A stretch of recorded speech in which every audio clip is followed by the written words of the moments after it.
പിതാവിനും പുത്രനും പരിശുദ്ധാത്മാവിനും സ്തുതി ആദിയിലെ പോലെ എപ്പോഴും എപ്പോഴും എന്നേക്കും ഉണ്ടായിരിക്കട്ടെ. ആമീൻ. മാരാനാഥ് യൂട്യൂബ് ചാനലിലൂടെ ദൈവവചനം ശ്രവിച്ചുകൊണ്ടിരിക്കുന്ന എല്ലാ പ്രിയപ്പെട്ടവർക്കും ക്രിസ്തുയേശുവിൻ്റെ നാമത്തിൽ സ്നേഹവന്ദനം മുന്നമേ അറിയിക്കട്ടെ. യേശുക്രിസ്തുവിൻ്റെ തിരക്തത്തിൻ്റെ ശക്തിയും നമുക്ക് വേണ്ടി യേശു നൽകിയ ആ വലിയ സ്നേഹവും നമ്മൾ ധ്യാനിച്ചു പോരുകയാണ്. നമുക്കൊരു വാക്ക് പ്രാർത്ഥിച്ച് ഇന്നത്തെ ശുശ്രൂഷ ആരംഭിക്കാം. ഈ കൂട്ടായ്മയിലുള്ള എല്ലാവരെയും നമുക്ക് സമർപ്പിച്ച് പ്രാർത്ഥിക്കാം. പുതുതായി അനേകം പേര് ഈ വചനം കേൾക്കുവാൻ ഇടയാക്കണമെന്ന് പ്രാർത്ഥിക്കാം. നിത്യനും വാഴ്ത്തപ്പെട്ടവനുമായി സ്വർഗപിതാവേ, ഈ നല്ല സമയത്തിനായി നന്ദിയോടെ സ്തുതിക്കുന്നു, സ്തോത്രം ചെയ്യുന്നു, മഹത്വപ്പെടുത്തുന്നു. തിരക്തത്താൽ ഞങ്ങളെ കഴുകണമേ, വിശുദ്ധീകരിക്കണമേ, പരിശുദ്ധാത്മാവിനാൽ ഞങ്ങളെ നിറയ്ക്കണമേ, അഭിഷേകം ചെയ്യണമേ എന്ന് പ്രാർത്ഥിക്കുന്നു. യേശുവിൻ്റെ രക്തം ഞങ്ങളെ കഴുകണമേ. യേശുക്രിസ്തുവിൻ്റെ രക്തം ഞങ്ങളെ വിശുദ്ധീകരിക്കുന്ന രക്തമാണല്ലോ. നാഥാ, കരുണയായിരിക്കണമേ, കരുണയായിരിക്കണമേ, പരിശുദ്ധാത്മാവിനാൽ ഞങ്ങൾ നിറയ്ക്കണമേ, അഭിഷേകം ചെയ്യണമേ. യേശുവെ നന്ദി, സ്തുതി, സ്തുതി, സ്തുതി, സ്തുതി. ഹല്ലേലൂയ, സ്തോത്രം. യേശുവെ ആരാധന, ആരാധന, ആരാധന. മഹത്വം കർത്താവെ, മഹത്വം. നന്ദിയോടെ നന്ദിയോടെ സ്തുതിക്കുന്നു, സ്തോത്രം ചെയ്യുന്നു കർത്താവെ. തിരക്തത്താൽ ഞങ്ങളെ കഴുകണമേ, വിശുദ്ധീകരിക്കണമേ, പരിശുദ്ധാത്മാവിനാൽ നിറയ്ക്കണമേ, അഭിഷേകം ചെയ്യണമേ. പരിശുദ്ധ അമ്മേ, ദൈവമാതാവേ, സകല വിശുദ്ധന്മാരെ ശുദ്ധിമതികളെ പ്രാർത്ഥിക്കണമേ. യേശുവിൻ്റെ പരിശുദ്ധ നാമത്തിൽ ചോദിക്കുന്നു, കൃപയോടെ കേട്ട് ഉത്തരം തരുമാറാകണമേ. ആമീൻ. ഹല്ലേലൂയ. പ്രിയമുള്ളവരെ, എബ്രായർ ലേഖനം 10-ാം അധ്യായം 19 മുതൽ വാക്യങ്ങൾ നമ്മൾ വായിക്കുമ്പോൾ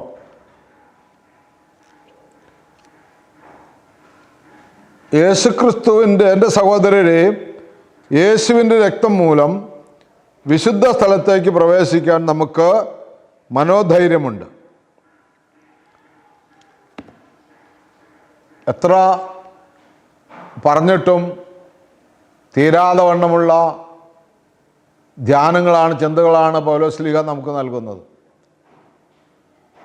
ആ യേശുക്രിസ്തുവിൻ്റെ തിരക്തത്തിൻ്റെ സവിശേഷത വീണ്ടും വീണ്ടും നമ്മളെ പറഞ്ഞ് ബോധ്യപ്പെടുത്തുകയാണ്. യേശുക്രിസ്തുവിൻ്റെ രക്തം മുഖാന്തരമായി വിശുദ്ധ സ്ഥലത്തേക്ക് പ്രവേശിക്കുവാൻ നമുക്ക് മനോധൈര്യമുണ്ട്. അപ്പം നമുക്ക് ക്രിസ്തുവിൻ്റെ സന്നിധിയിലേക്ക്, അല്ലെങ്കിൽ ദൈവത്തിൻ്റെ അടുത്തേക്ക് പ്രവേശിക്കുവാനുള്ള ധൈര്യം തരുന്നതാണ് യേശുക്രിസ്തുവിൻ്റെ രക്തം.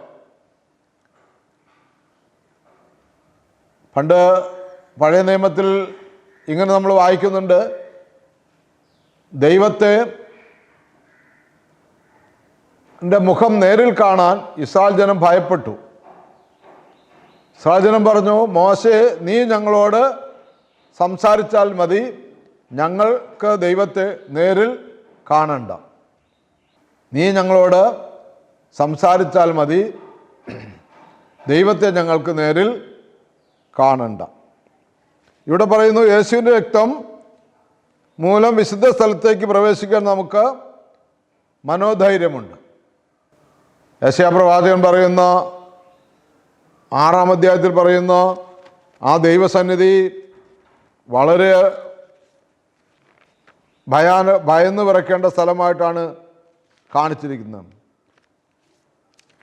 2 ചിറകുകൊണ്ട് പാദം മറച്ച്, 2 ചിറകുകൊണ്ട് മുഖം മറച്ച്, 2 ചിറകുകൊണ്ട് പറന്ന് ദൈവം പരിശുദ്ധൻ, പരിശുദ്ധൻ, പരിശുദ്ധനെന്ന് ഉദ്ഘോഷിക്കുന്ന ദൈവസന്നിധിയാണ് യെശയ്യാ പ്രവാചകൻ്റെ പുസ്തകം 6-ാം അധ്യായത്തിൽ നമ്മൾ വായിക്കുന്ന ദൈവത്തിൻ്റെ സന്നിധി. ആ ദൈവിക സന്നിധിയിൽ സൈന്യങ്ങളുടെ കർത്താവ് പരിശുദ്ധൻ, പരിശുദ്ധനെന്ന് ഭൂമി മുഴുവൻ അവിടുത്തെ മഹത്വം നിറഞ്ഞിരിക്കുന്നു.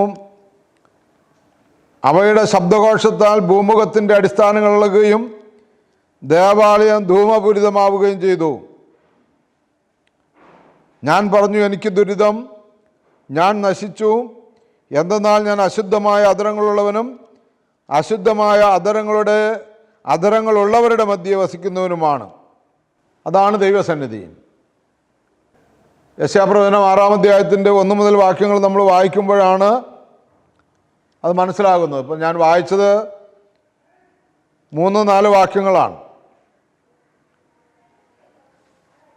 ദൈവസന്നിധി കണ്ട പ്രവാചകൻ പറഞ്ഞു, അയ്യോ എനിക്ക് ദുരിതം, ഞാൻ നശിച്ചു, ഞാൻ അശുദ്ധമായ അധരങ്ങളുള്ളവനും അശുദ്ധമായ അധരങ്ങളുള്ളവരുടെ മധ്യേ വസിക്കുന്നവനുമാണ്.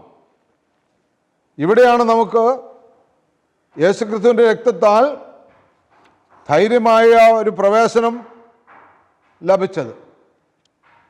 ധൈര്യമായ ഒരു പ്രവേശനം നമുക്കവിടെ ലഭിക്കുകയാണ്. അപ്പം നമുക്ക് അങ്ങനെ ഒരു ധൈര്യം യേശുക്രിസ്തുവിൻ്റെ രക്തത്തിലൂടെ ലഭിച്ചു എന്നുള്ളതാണ്. നമുക്ക് പ്രാർത്ഥിച്ച് മുന്നോട്ട് പോകാം. എന്തെന്നാൽ തൻ്റെ ശരീരമാകുന്ന വിരിയിലൂടെ അവൻ നമുക്കായി നവീനവും സജീവവുമായ ഒരു പാത തുറന്നു തന്നിരിക്കുന്നു. തൻ്റെ ശരീരത്തിലൂടെ അഗ്നിമയന്മാർ ആരെ നോക്കി വിറച്ചിടുന്നു, അവനെ മേശയിൽ അപ്പം വീഞ്ഞായി നീ കാണുന്നു. ആരെ മിന്നലെടുത്തവർ നോക്കുകിൽ എരിയുന്നുടനെ അവനെ മൺമയൻ ഭക്ഷിച്ച് മുഖം തെളിയുന്നേറ്റം. ഇത് വിശുദ്ധ കുർബാനാനുഭവത്തെ സമയത്തെ പാട്ടാണ്. അഗ്നിമയന്മാർ ആരെ നോക്കി വിറയ്ക്കുന്നു. അതാണ് യെശയ്യാ പ്രവാചകന്റെ പുസ്തകം 6-ാം അധ്യായത്തിൽ കാണുന്നത്.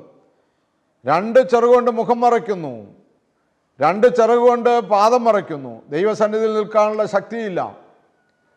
2 ചിറകുകൊണ്ട് പറന്നുകൊണ്ട് പരിശുദ്ധൻ പരിശുദ്ധൻ എന്ന് ഉദ്ഘോഷിക്കുന്നു. ആ ദൈവസന്നിധി, ആ ദൈവത്തെ ഈ മാലാഖമാര് അഗ്നിമയന്മാര് ഭയന്ന് വിറയ്ക്കുന്ന ആ അനുഭവത്തെ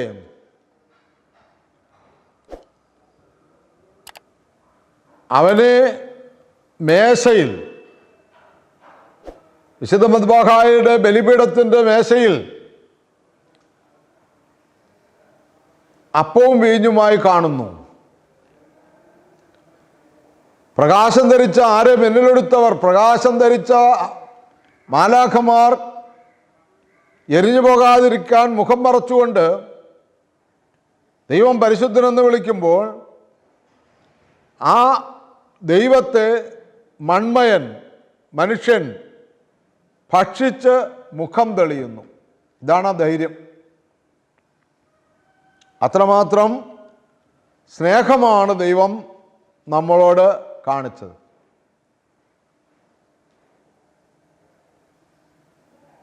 യരിതീപുത്ര രഹസ്യങ്ങളഹോ വിണ്ണവരിടയിൽ യേശായാതൻ കണ്ടിവ നമ്മോട് സാക്ഷിക്കുന്നു. തീക്കടുത്ത രഹസ്യമായ ആ ദൈവത്വത്തെയും പ്രവാചകൻ നമ്മളോട് സാക്ഷിക്കുകയാണ്. കാരണം എന്താണ്? പ്രവാചകൻ്റെ നാവിനെ മാലാഖമാരിൽ ഒരാൾ ഒരു കൊടിലെടുത്ത് ഒരു തീക്കനൽ തൊട്ട് ശുദ്ധി വരുത്തി. ഞാൻ ദുരിതമുള്ള മനുഷ്യനാണ്, ഞാൻ മഹാപാപിയാണ്, ഞാൻ അശുദ്ധമായ അധരമുള്ളവനാണ്, അശുദ്ധമായ അധരങ്ങളുള്ള മനുഷ്യരുടെ ഇടയിൽ താമസിക്കുന്നവനാണെന്ന് പറഞ്ഞപ്പോൾ സൈന്യങ്ങളുടെ ദൈവമായ കർത്താവിൻ്റെ പരിശുദ്ധിയിൽ നിന്ന് അല്പം പ്രവാചകൻ്റെ പരിശുദ്ധിക്ക് വേണ്ടി മാലാഖ തൊടുവിച്ചു, അവൻ്റെ നാവിൽ തൊട്ടു. അവൻ്റെ വിശുദ്ധ കുർബാന അനുഭവിക്കുന്ന ഒരാളും അശുദ്ധമായ വാക്കുകളോ അശുദ്ധമായ പ്രവൃത്തികളോ ചെയ്യാൻ പാടില്ല എന്നുള്ളതാണ്. കാരണം വിശുദ്ധമായതാണ് അവനിൽ പ്രവേശിച്ചിരിക്കുന്നത്. അതുകൊണ്ട് അവൻ്റെ ശരീരമാകുന്ന വിരിയിലൂടെ അവൻ നമുക്കായി നവീനവും സജീവവുമായ പുതിയതും ജീവനുള്ളതും നിലനിൽക്കുന്നതുമായ ഒരു വഴി, ഒരു പാത തുറന്നു തന്നിരിക്കുന്നു. ദൈവഭവനത്തിൻ്റെ മേൽനോട്ടക്കാരനായി നമുക്കൊരു മഹാപുരോഹിതനുണ്ട്. അതിനാൽ വിശ്വാസത്തിൻ്റെ ഉറപ്പുള്ള സത്യഹൃദയത്തോടെ നമുക്ക് അടുത്തു ചെല്ലാം. ഇതിന് ദുഷ്ടമനസാക്ഷിയിൽ നിന്ന് നമ്മുടെ ഹൃദയത്തെ വെടിപ്പാക്കുകയും ശരീരം ശുദ്ധജലത്താൽ കഴുകുകയും വേണം. അതിനാൽ വിശ്വാസത്തിൻ്റെ ഉറപ്പുള്ള സത്യഹൃദയത്തോടെ നമുക്ക് അടുത്തു ചെല്ലാം. ഇതിന് ദുഷ്ടമനസാക്ഷിയിൽ നിന്ന് നമ്മുടെ ഹൃദയത്തെ വെടിപ്പാക്കുകയും ശരീരം ശുദ്ധജലത്താൽ കഴുകുകയും വേണം. യാക്കോബായ സുറിയാനി സഭയിൽ ഈ വിശുദ്ധമായ കാര്യം ആരംഭിച്ചാണ് ഒരാളുടെ ജീവിതം ആരംഭിക്കുന്നത്. മാമോദിസ മുങ്ങിയതിന് ശേഷം ആണ് ഒരു കുഞ്ഞിൻ്റെ വളർച്ച മുമ്പോട്ട് പോകുന്നത്. പലപ്പോഴും പ്രസവിച്ച കുഞ്ഞുങ്ങൾ പല ബാലാരിഷ്ടതകളുണ്ടാകുമ്പോൾ അവരുടെ മാതാപിതാക്കന്മാർ പറഞ്ഞു കേട്ടിട്ടുണ്ട്, മാമോദീസ കഴിഞ്ഞതോടുകൂടി കുഞ്ഞ് ഭയങ്കര ശാന്തമായി. അതുവരെ എന്നും കരച്ചിലും, പിഞ്ചു കുഞ്ഞാണല്ലോ, എന്നും ബഹളവുമായിരിക്കും. പക്ഷേ ദേവാലയത്തിൽ കൊണ്ടുപോയി മാമോദീസ കഴിക്കേണ്ട ആ സമയം വന്നപ്പോൾ, മാമോദീസ എന്ന കൂദാശ സ്വീകരിച്ചപ്പോൾ ആ കുഞ്ഞ് ശാന്തമായി. കുഞ്ഞ് ക്രിസ്തുവിൻ്റെ മണവാട്ടിയായി, ക്രിസ്തുവിൻ്റെ രക്തത്താൽ വീണ്ടെടുക്കപ്പെട്ടു. മാത്രമല്ല സുറിയാനി സഭയുടെ മറ്റൊരു പ്രത്യേകത കൂടിയുണ്ട്. എല്ലാ വർഷവും പെന്തക്കോസ്ത് പെരുന്നാളിൽ എല്ലാ വിശ്വാസികളെയും ഈ ശുദ്ധജലം തളിക്കും. പരിശുദ്ധാത്മാവിൻ്റെ അഭിഷേകത്തിൻ്റെ പ്രതീകമായി പരിശുദ്ധാത്മാവിൻ്റെ പിതാവിനോടും പുത്രനോടും പരിശുദ്ധാത്മാവിനോടും പ്രാർത്ഥിച്ചുകൊണ്ട് വാഴ്ത്തിയ വെള്ളം എല്ലാ വിശ്വാസികളുടെയും ശരീരത്തിൽ തളിക്കും. അങ്ങനെ ശുദ്ധീകരിക്കുന്ന പ്രക്രിയ ഒരർത്ഥത്തിൽ പറഞ്ഞാൽ തുടർന്നുകൊണ്ടേയിരിക്കും. അതുകൊണ്ട് പ്രിയമുള്ളവരെ, നമുക്ക് ദുഷ്ടമനസാക്ഷിയിൽ നിന്ന് നമ്മുടെ ഹൃദയത്തെ വെടിപ്പാക്കുവാനുള്ള അവസരമുണ്ട്. നോമ്പ് കാലം, നോമ്പും വ്രതവും അനുഷ്ഠാനങ്ങളൊക്കെ ആയി സത്യകുംഭസാരം നടത്തി ക്രിസ്തുവിൻ്റെ പീഡാനുഭവവും മരണവും കബറടക്കവും ഉയർത്തെഴുന്നേൽപ്പൊക്കെ നമ്മൾ ധ്യാനിച്ചു. ക്രിസ്തുവിൻ്റെ ശിഷ്യന്മാരുടെ ഇടയിലുള്ള പ്രവർത്തനങ്ങളെല്ലാം നമ്മൾ ധ്യാനിച്ചു. ശിഷ്യന്മാരുടെ മേൽ ശിഷ്യന്മാർക്ക് ശുശ്രൂഷ ചെയ്യാനുള്ള അധികാരം ലഭിക്കത്തക്കവണ്ണമുള്ള കൃപാവരം, പരിശുദ്ധാത്മാവിൻ്റെ വരങ്ങൾ, പരിശുദ്ധാത്മാവിനെ വർഷിച്ച സഖ്യോന്മാളിയിൽ പ്രാർത്ഥിച്ചിരുന്ന പരിശുദ്ധ അമ്മയുടെയും ശിഷ്യന്മാരുടെയും മേൽ പരിശുദ്ധാത്മാവ് ആവസിച്ചതുപോലെ നമ്മുടെ സഭയിലും പരിശുദ്ധാത്മാവിൻ്റെ ആവസിപ്പിന് വേണ്ടി പ്രത്യേക പ്രാർത്ഥനകൾ നടത്തി പെന്തക്കോസ്താ ദിവസം പ്രത്യേക ശുശ്രൂഷകളൊക്കെ നടത്തുന്നു. അതുകൊണ്ട് നമുക്കും നമ്മുടെ ദുഷ്ടമനസാക്ഷിയിൽ നിന്ന് ഹൃദയത്തെ വെടിപ്പാക്കുവാനുള്ള അവസരം ഇന്നും സഭയിൽ യേശു നടത്തിക്കൊണ്ടിരിക്കുന്നു. ഹല്ലേലൂയ. പ്രാർത്ഥിക്കാം. ഇനിയൊക്കെ നമുക്ക് അറിവോടുകൂടി ഓരോ പെരുന്നാളുകളെയും സമീപിക്കുവാൻ കർത്താവെ കൃപ തരണമേ. നിൻ്റെ വിശുദ്ധ രക്തത്താൽ ഞങ്ങൾക്ക് ഞങ്ങളുടെ ശുദ്ധ മനസാക്ഷി ആയിത്തീരുവാൻ നീ ഇടയാക്കിയല്ലോ. നിൻ്റെ ബലി ഞങ്ങൾക്ക് മനോധൈര്യം തന്നല്ലോ. അവിടുത്തോട് ചേർന്ന് നിൽക്കുവാൻ, അവിടുത്തോട് കൂട്ടായ്മയിലായിത്തീരുവാൻ, അവിടുത്തോട് അനുരഞ്ജനപ്പെടുവാൻ നിൻ്റെ ബലി ഞങ്ങൾക്ക് ശക്തിയായി ബലമായി. കർത്താവെ, ഞങ്ങളുടെ മുഖം തെളിയുന്നു എന്ന് ഞങ്ങൾ മനസ്സിലാക്കുന്നു. മുഖം പ്രകാശിക്കുവാൻ തക്കവണ്ണം നിൻ്റെ രക്തത്തിൻ്റെ വില മനസ്സിലാക്കി ജീവിക്കുവാൻ ഞങ്ങൾക്ക് കൃപ നൽകണമേ എന്ന് പ്രാർത്ഥിക്കുന്നു. എല്ലാ നന്മകളാലും എല്ലാ ഐശ്വര്യങ്ങളാലും നിറയ്ക്കണമേ. യേശുവേ, ഞങ്ങളെ അങ്ങയുടെ തിരക്തത്താൽ കഴുകുകയും വിശുദ്ധീകരിക്കണമേ. അനുഗ്രഹിച്ച കൃപയ്ക്കായി സ്തോത്രം ചെയ്യുന്നു. വിശുദ്ധീകരിച്ച കൃപയ്ക്കായി സ്തോത്രം ചെയ്യുന്നു. പരിശുദ്ധ അമ്മയുടെയും ദൈവമാതാവായ വിശുദ്ധ കന്യമറിയാമിൻ്റെയും സകല വിശുദ്ധന്മാരെയും ശുദ്ധിമതികളുടെയും മധ്യസ്ഥതയും കാവലും കൂട്ടും കോട്ടയും ബലഹീനരും പാപികളുമായ ഞങ്ങൾക്ക് എക്കാലത്തും ഉണ്ടാകുവാൻ ദൈവം തമ്പുരാനോട് പ്രാർത്ഥിക്കണമേ. യേശുവിൻ്റെ പരിശുദ്ധ നാമത്തിൽ സമർപ്പിക്കുന്നു. കൃപയുടെ കേട്ട് ഉത്തരം തരുമാറാകണമേ. ആമേൻ. ഹല്ലേലൂയ.